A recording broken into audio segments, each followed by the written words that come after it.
Écoute ceci.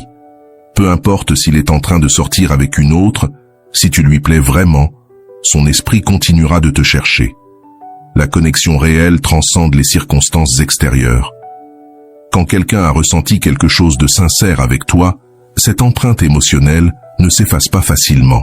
Et il y a quelque chose que tu peux faire, quelque chose de si simple et pourtant si puissant, qui peut le faire revenir vers toi en seulement 3 jours, complètement désespéré. Attention, il ne s'agit pas de manipulation ni de jeu toxique, mais d'éveiller en lui un désir déjà existant, celui de récupérer ce qu'il a un jour eu avec toi. Aujourd'hui, je vais te montrer exactement ce que tu dois faire pendant 3 jours consécutifs pour que son esprit ne puisse plus arrêter de penser à toi. Ce sont des actions précises, calculées, qui activent les ressorts psychologiques les plus profonds du désir masculin. Durant ces 3 jours, tu vas devenir son obsession silencieuse. Pendant qu'il essaiera de se concentrer sur son quotidien, sur son travail ou même sur cette autre personne, ton souvenir reviendra encore et encore dans son esprit. Tu seras comme une mélodie dont il n'arrive pas à se débarrasser. Le premier jour, tu planteras la graine de la curiosité. Le deuxième jour, tu intensifieras ce sentiment de perte qu'il n'imaginait même pas avoir. Et le troisième jour sera celui où sa résistance s'effondrera complètement, le poussant à ressentir une urgence irrépressible de te chercher. Es-tu prête à découvrir ce que tant de femmes ont déjà expérimenté avec succès? Alors commençons. Jour 1. Silence total. C'est le jour le plus difficile, mais aussi le plus important. Ne le cherche pas, ne l'appelle pas, ne le mentionne pas, et ne réponds même pas si c'est lui qui prend contact. C'est le moment de lui montrer une force intérieure qu'il n'aurait jamais soupçonnée en toi. Le silence est ton arme la plus puissante, bien plus efficace que 1000 mots désespérés ou 1000 explications. Tandis que d'autres femmes poursuivent et réclament de l'attention, toi, tu disparais. Là où elle se dévoile, tu deviens un mystère. Son esprit est habitué à ta présence, à savoir que tu étais toujours disponible, toujours prévisible. Pendant des semaines, des mois, parfois même des années, tu as été cette constante rassurante dans sa vie. Il pensait que tu étais toujours à portée d'un simple message, toujours prête à répondre. Mais lorsque tu ne seras plus là, lorsqu'il découvrira ton absence à la place habituelle qu'il te réservait dans son quotidien, son cerveau activera un mécanisme puissant, le vide émotionnel. C'est une réaction automatique, presque primitive. Comme lorsqu'on retire un objet de la maison qui a toujours été là, même s'il n'était pas utilisé tous les jours, son absence crée un malaise étrange et dérangeant. Ce vide devient alors le premier pas pour qu'il commence à réellement te manquer. Et ce manque n'est pas superficiel. C'est un manque profond. Son subconscient se mettra à chercher ta présence partout, dans ses notifications, dans les lieux que vous fréquentiez ensemble, dans les conversations où il attendait ton avis ou ton rire. Tu ressentiras 1000 fois la tentation de rompre ce silence, l'envie de savoir ce qu'il fait, s'il a remarqué ton absence, s'il pense à toi. Mais chaque fois que tu résisteras, tu gagneras en pouvoir. Avant de continuer, si tu n'es pas encore abonné à ma chaîne YouTube, je t'invite à le faire dès maintenant. En t'abonnant, tu seras informé de toutes mes nouvelles vidéos, ce qui te permettra de ne rien manquer de contenu précieux. De son côté, il traversera plusieurs phases. D'abord, un soulagement passager de ne pas sentir de pression. Ensuite, une légère inquiétude quand il n'aura pas reçu ton message habituel. Puis, viendra une curiosité grandissante. Pourquoi ton comportement a-t-il changé? Enfin, une agitation intérieure difficile à expliquer s'installera. Plus les heures passeront sans nouvelles de toi, plus son esprit basculera de l'indifférence à l'obsession. Car ce silence, ce vide, agit comme un aimant invisible. Ses pensées reviendront vers toi encore et encore, jusqu'à ce qu'il n'ait plus d'autre choix que de céder à cette urgence de te retrouver. À la fin de la journée, lorsqu'il sera allongé dans son lit, ton absence deviendra plus réelle, plus tangible. Dans ces moments de silence avant de dormir, quand il n'y a plus de distraction, plus de travail, plus de bruit, ton souvenir apparaîtra avec encore plus de force. Il se demandera ce que tu fais à ce moment précis. Si tu dors, si tu penses à lui, si tu vas bien. Et le plus puissant de tout, c'est qu'il commencera à regretter non seulement ta présence, mais aussi la version de lui-même qu'il était lorsqu'il était avec toi. Il regrettera de s'être senti désiré, important, spécial. Il regrettera d'avoir été le centre de l'attention de quelqu'un qui le connaissait vraiment et qui le valorisait. C'est pour cela que tu dois maintenir ce silence, comme si ta vie en dépendait. Parce que d'une certaine manière, ta nouvelle vie émotionnelle en dépend réellement. Chaque minute de silence est une minute où tu récupères ton pouvoir, où tu reconstruis ta valeur, où tu deviens le prix qu'il a perdu et qu'il a désormais besoin de retrouver. Souviens-toi, dans ce jeu de la reconquête, celui qui parle le premier perd, et toi, tu ne vas pas perdre. Jour 2, l'énergie en toi. Le deuxième jour est pour toi, exclusivement pour toi. Si le premier jour a servi à créer du vide dans son monde, le deuxième jour consiste à créer de l'abondance dans le tien. C'est le moment de devenir la version la plus magnétique de toi-même. Pas pour lui, mais pour toi. Mais sache-le, il le remarquera. Oh oui, il le remarquera. Prépare-toi comme si tu allais rencontrer l'amour de ta vie, mais fais-le pour toi seul. Mets cette robe qui te fait sentir puissante, cette blouse qui met en valeur tes atouts, ce jean qui te rend irrésistible. Choisis des vêtements qui te donnent l'impression que tu pourrais conquérir le monde, parce que c'est exactement ce que tu vas faire. Fais quelque chose qui te rende vraiment attractive. Va au salon de beauté et offre-toi ce soin que tu repousses depuis trop longtemps. Fais-toi les ongles, change la couleur de tes cheveux si tu en avais envie, ou offre-toi simplement un bain relaxant au sel parfumé. La beauté qui naît de l'estime de soi est magnétique, d'une manière qu'aucun maquillage ne peut égaler. Prends soin de ton corps comme du temple qu'il est. Va au sport, fais une séance de yoga, marche dans le parc, danse seul dans ta chambre sur ta chanson préférée. Bouge ton corps, non pas pour lui, mais parce que tu mérites de te sentir vivante, pleine d'énergie et de vitalité. Et surtout, souris. Pas ce sourire forcé que tu affiches pour cacher que ça ne va pas, mais ce vrai sourire, celui qui naît de l'intérieur, quand tu te sens réellement complète. Cela peut venir d'une petite chose, un café particulièrement bon, une chanson qui arrive au moment parfait, ou simplement la prise de conscience que tu es en train de reprendre le contrôle de ta vie. Cette authenticité est puissante. Même à travers une photo, ce sourire authentique se transmet. Et voici la partie stratégique. Publie quelque chose de subtil sur les réseaux sociaux, mais sans aucune piqûre ni allusion. Pas de phrases comme « Quand quelqu'un ne te valorise pas, la vie t'offre mieux » ou « Seul, mais pas isolé ». Cela crie la douleur et le désespoir, et c'est exactement l'opposé de ce que nous voulons. À la place, publie du contenu qui montre que ta vie fleurit. Une photo de ton café parfait sous une belle lumière, un selfie où tu rayonnes naturellement, une image du livre que tu es en train de lire, de ton espace bien rangé, ou de ce coucher de soleil qui t'a coupé le souffle. Le message subliminal doit être clair. Ma vie est belle, je suis complète, et je profite de chaque instant. La clé, c'est l'authenticité. Ne publie pas parce que tu veux qu'il le voie, publie parce que tu vis réellement des moments qui valent la peine d'être partagés. Cette subtilité se ressent et fait toute la différence. Il ne s'agit pas d'attirer son attention de manière désespérée, mais de lui rappeler silencieusement que ta vie non seulement continue sans lui, mais qu'elle s'épanouit. Tu n'es pas une femme paralysée, attendant qu'un homme revienne. Tu es une femme qui a ses propres ressources, sa propre beauté, sa propre indépendance émotionnelle. Et cela, crois-moi, est psychologiquement dévastateur pour lui, mais de la façon la plus élégante qui soit. Son ego masculin s'attendait à te voir détruite, en quête de validation pour te sentir complète. Il espérait que tu le supplies, que tu envoies des messages désespérés, que tu publies des phrases indirectes pour lui. Cela aurait confirmé son importance dans ta vie et nourrirait son ego.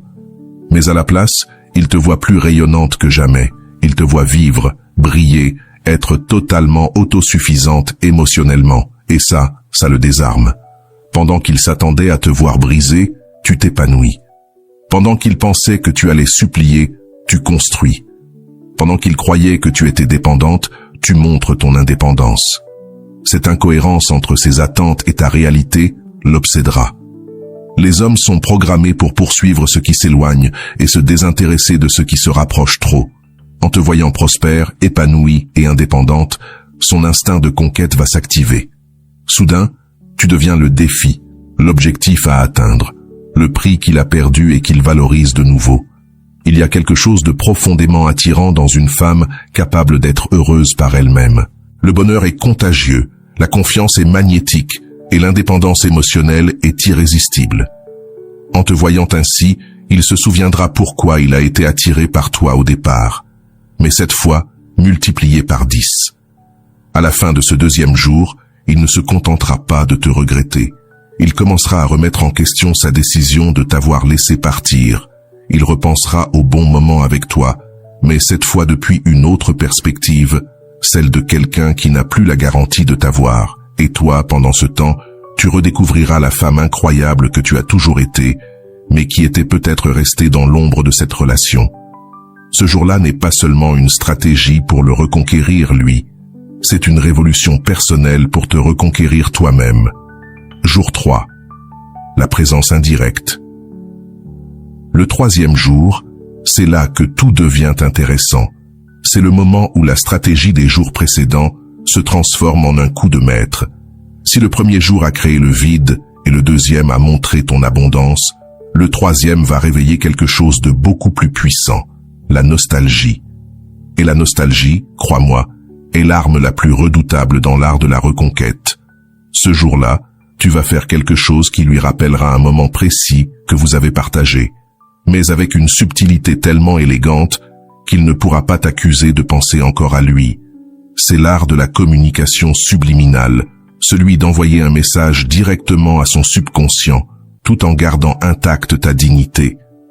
Cela peut être aussi simple qu'utiliser une phrase que tu avais l'habitude de dire quand vous étiez ensemble, une expression particulière qu'il trouvait adorable ou drôle.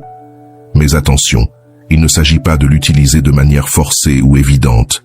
Tu dois le faire naturellement, comme une part de ta personnalité authentique. Par exemple, si tu avais pour habitude de dire « La vie est trop courte pour un mauvais café », chaque fois que vous preniez le petit déjeuner ensemble, utilise cette phrase dans une story banale sur ton café du matin. Ou bien, publie une photo ou une vidéo dans un endroit où vous étiez déjà allés ensemble, mais sans aucune allusion directe. N'y va pas directement dans ce restaurant où vous avez eu votre premier rendez-vous pour publier une photo nostalgique du menu. Ce serait trop évident, trop transparent. À la place, si tu passes naturellement par ce parc où vous aviez l'habitude de marcher, partage une belle image du coucher de soleil. Ou encore, si tu vas dans ce café que vous fréquentiez, publie simplement quelque chose à propos du délicieux latte de saison. La clé réside dans la naturalité apparente. Cela doit sembler être une coïncidence cosmique et non une stratégie calculée. Il doit penser, quelle drôle de coïncidence qu'elle soit là, ou qu'elle dise cela non, tout en ayant cette petite voix intérieure qui lui dit « Elle le fait sûrement pour que je le voie ». Tu peux aussi réveiller subtilement la nostalgie. Par exemple, faire entendre cette chanson qui était votre chanson en arrière-plan d'une story qui parle d'autre chose, ou montrer ce livre qu'il t'avait recommandé posé sur ta table de nuit. Ou encore, préparer ce plat que vous aimiez partager, mais cette fois, rien que pour toi, avec un sourire sincère. La puissance de cette stratégie repose sur un point essentiel.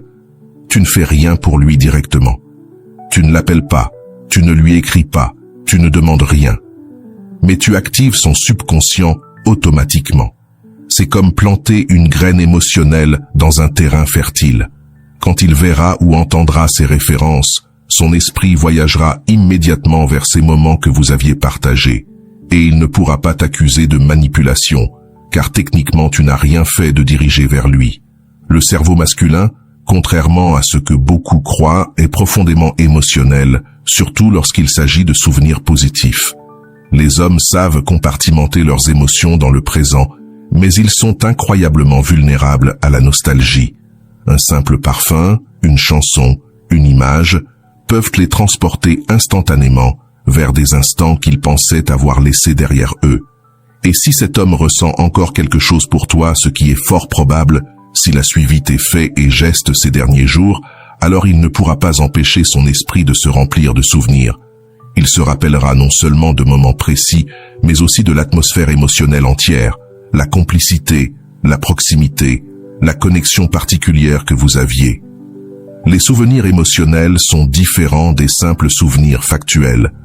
Ce ne sont pas des données froides, stockées dans le cerveau. Ce sont des expériences vivantes qui incluent des sensations physiques, des émotions et cette impression indescriptible de maison, de refuge qu'une personne spéciale peut créer dans ta vie. Quand tu réveilles ces souvenirs, il ne se contente pas de se rappeler ce qui s'est passé. Il revit comment il s'est senti avec toi. Et c'est là que cela devient puissant. Car après 2 jours passés à ressentir l'anxiété de ton absence et la confusion de te voir t'épanouir sans lui, ces souvenirs ne seront pas de simples images agréables du passé. Ils deviendront une comparaison douloureuse avec son présent sans toi. Alors, il commencera à se demander « Pourquoi avons-nous rompu ? Était-ce vraiment si mauvais ? Qu'est-ce que je fais de ma vie sans elle ?» La nostalgie a ce pouvoir unique, faire paraître les problèmes du passé minuscules face à la perte du présent. Et voici la partie la plus brillante de cette stratégie. Pendant que son esprit est inondé de souvenirs liés à toi, tu gardes ta position de pouvoir. Tu ne supplies pas, tu ne cherches pas à le convaincre, tu ne te dévoiles pas, tu vis simplement ta vie. Et si, dans ses yeux, certaines de tes actions éveillent une pointe de nostalgie, eh bien, c'est son interprétation, pas ton problème.